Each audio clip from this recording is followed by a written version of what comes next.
الحمد لله وكفى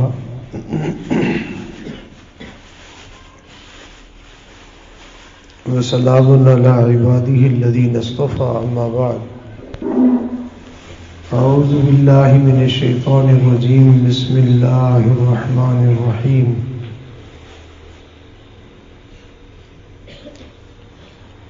من عمل صالحا فلنفسه ومن أساء فعليها وما ربك بظلام للعبيد صدق الله العظيم سبحان ربك رب العزة عما يصفون وسلام على المرسلين والحمد لله رب العالمين اللهم صل على سيدنا محمد وعلى آل سيدنا محمد وبارك وسلم اللهم صل على سيدنا محمد وعلى آل سيدنا محمد وبارك وسلم اللهم صل على سيدنا محمد وعلى آل سيدنا محمد وبارك وسلم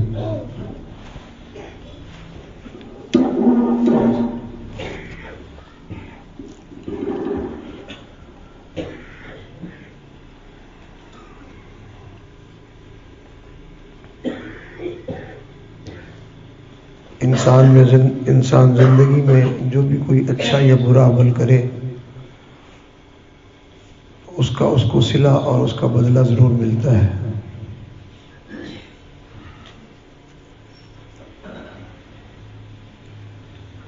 اچھا عمل کرے گا اچھا بدلہ ملے گا، برا عمل کرے گا برا بدلہ ملے گا.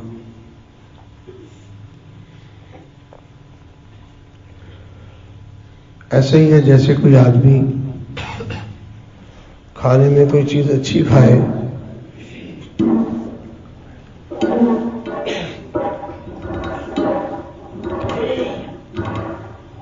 اچھا کھانا کھانے سے انسان کو صحت ملتی ہے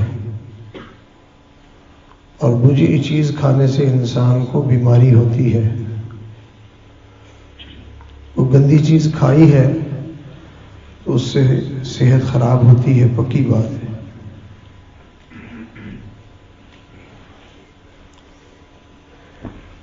انسان کی غذا سے اس کا جسم بنتا ہے،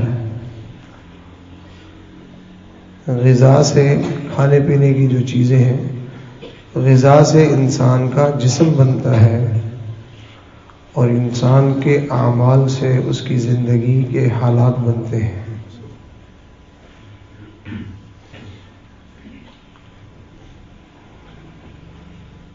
کھانے میں ہم اچھی اچھی چیزیں ڈھونڈ کے کھاتے ہیں تاکہ صحت اچھی ہو. ماں باپ اپنے بچوں کو گلی سڑی چیزیں، گندی چیزیں کھانے نہیں دیتے.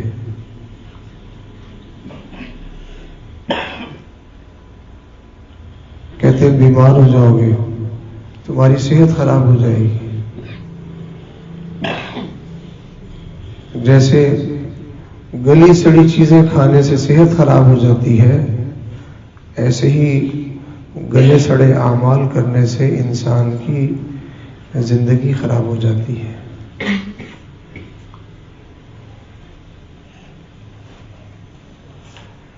عام طور پر لوگ اپنے اعمال کے زندگی میں جو اثرات آتے ہیں اس کو مانتے نہیں ہیں.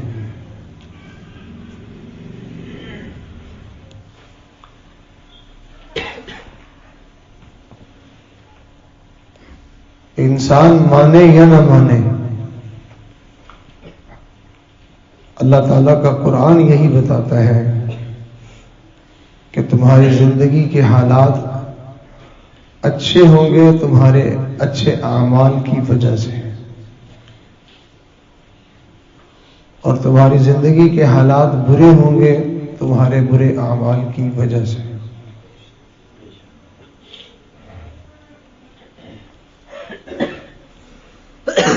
اچھے اعمال کا اثر صرف انسان کے اپنے اوپر نہیں پڑتا، اپنے اوپر بھی پڑتا ہے، دوسروں پر بھی پڑتا ہے.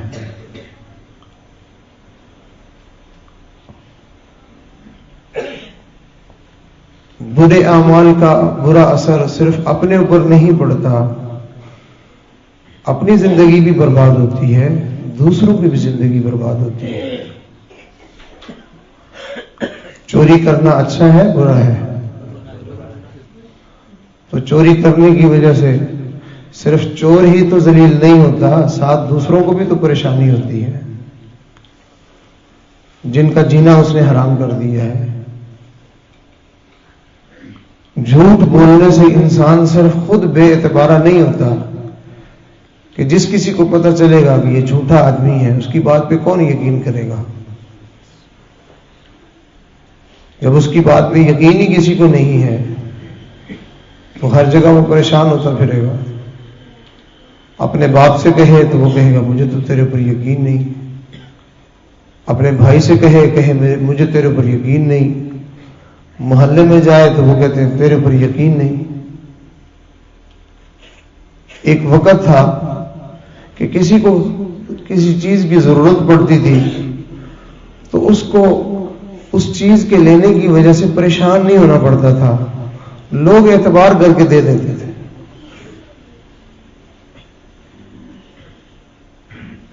رشتہ دار بھی اعتبار کرتے تھے، محلے والے بھی اعتبار کرتے تھے، دکان والے بھی اعتبار کرتے تھے۔ تو جس وقت جس چیز کی ضرورت پڑتی تھی لوگوں کو آسانی سے مل جاتی تھی۔ لوگوں کے جھوٹے ہونے کی وجہ سے اعتبار ختم ہو گیا۔ اب قرضے کی ضرورت پڑتی ہے، کسی سے پوچھتا ملتا ہی نہیں، جس کے پاس ہوتا ہے وہ بھی نہیں دیتا۔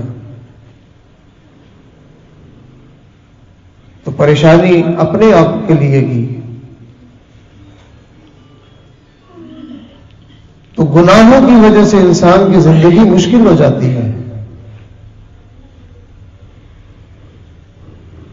ایک ساتھی مجھے بتانے لگے، کہتے میں اپنے گھر سے نکلا، دور کسی علاقے میں مجھے کام تھا، میں وہاں چلا گیا۔ تو میرے خیال میں یہی تھا کہ میں نے اپنا پرس جیب میں ڈالا ہے، تو راستے میں ایک جگہ پہ مجھے ضرورت پڑی کہ میں گاڑی میں پیٹرول ڈلواؤں۔ تو میں نے پمپ والے سے کہا کہ بھائی پیٹرول ڈال دو۔ کتنے کا؟ بھائی اتنے کا ڈال دو۔ جب میں پیسے نکالنے لگا تو جیب میں پرس نہیں تھا۔ اب اس علاقے میں مجھے جاننے والا کوئی نہیں تھا۔ اب میں پریشان ہو کے کھڑا ہوا ہوں۔ پمپ والا کہتا ہے کیا ہوا؟ کہتا میں نے کہا کہ میرے ساتھ تو یہ معاملہ بنا ہے، آپ بس اتنا میرے ساتھ احسان کریں کہ آپ نے جو پیٹرول ڈالا ہے اس کو آپ نکال لیں۔ اس نے کہا کیوں، ایسا کیوں؟ کہا میرے پاس پیسے نہیں ہیں۔ تو کہنے لگا کوئی بات نہیں، آپ جائیں، جب کبھی اس علاقے میں دوبارہ چکر لگے پیسے دے دینا۔ نہ جان نہ پہچان نہ واقفیت، کچھ بھی نہیں۔ ایسا کیوں ہوا؟ اس شخص کا چہرہ نیکی والا تھا، اس کے چہرے سے نظر آ رہا تھا کہ یہ نیک آدمی ہے۔ اس کے دل کو تسلی ہوئی کہ نیک آدمی ہے، دھوکہ نہیں کرے گا، میرے ساتھ جو ہے وہ میرا نقصان نہیں کرے گا۔ کہتے جب اس نے میرے ساتھ یہ بھلائی کی تو میں گھر گیا اور جا کے، میرا اس علاقے میں سفر نہیں تھا، واپس گھر گیا، میں نے پیسے لیے اور میں نے اسی وقت دوبارہ واپسی کا سفر کیا۔ دوبارہ میں گیا اور وہاں جا کر نہ صرف اس کو میں نے پیٹرول کے پیسے دیے، میں نے کہا یہ آپ کے پیٹرول کے پیسے، اور پھر میں نے کچھ اور پیسے نکالے، میں نے کہا یہ آپ کا ہدیہ ہے۔ تو جب انسان اچھا بن جائے تو تو اس کے ساتھ اچھائی ہوتی ہے، اور پھر اچھائی کرنے والے بندے کے ساتھ پھر اچھائی ہو جاتی ہے۔ ہمارے ایک بزرگ تھے جن کا نام تھا حضرت عبداللہ بن مبارک رحمت اللہ علیہ۔